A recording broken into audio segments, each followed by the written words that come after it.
Bakit ate, anong nangyari? Nabasa, hindi talaga magliliyab yan. Alaka, may naisip ka, ano yan? Nagbutas ng kahoy, tapos anong gagawin mo? Alaka, tinatanggal na niya lahat ng pulbura. Tapos nilagay yung pulbura sa butas. Ano nang mangyayari dyan, te? Ano yan, nagyayabak ka? Pinaikot-ikot na, and then alaka, nagapoy.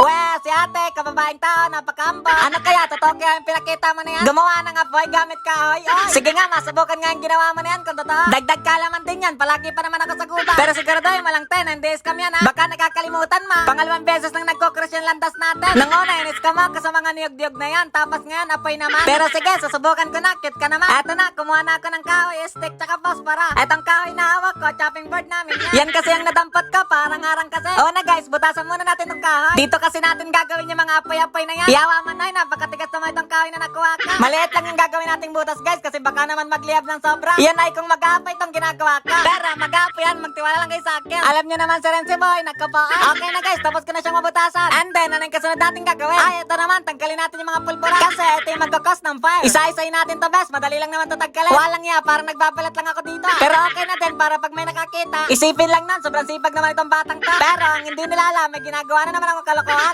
Okay na guys, nalagay ko na siya sa buta. Ano kaya, magliyab kaya yan? Magliliyab yan, masyado naman kayong negative vibes. Promises, hindi ko kay bibigyan. Alak ka, nag-promise na siya, be, matik na yan. Ano ba, sunod dating gagawin? Gagawin naman natin tong steak, yung papaikot-ikotin natin. Patilosin lang natin dulo neto guys, tapos pakinesin natin. Kailangan kasi guys, na medyo makinis siya. Para guys, pag pinaikot-ikot natin siya, mag-iinit siya. Halaka, apoy na. Halaka, ganun pala yun, be. Ganun yan. Panoorin niya ako, kaya ko yung ginawa nila na yan. Itong gagawin natin guys, is yung parang ginagawa nila nung unang panahon. Yung ginagawa pa nila guys, para makabuhay ng apoy. Nang hindi pa was, yung mga lighter, tsaka posporo na yan. Nung wala pang teknolodya.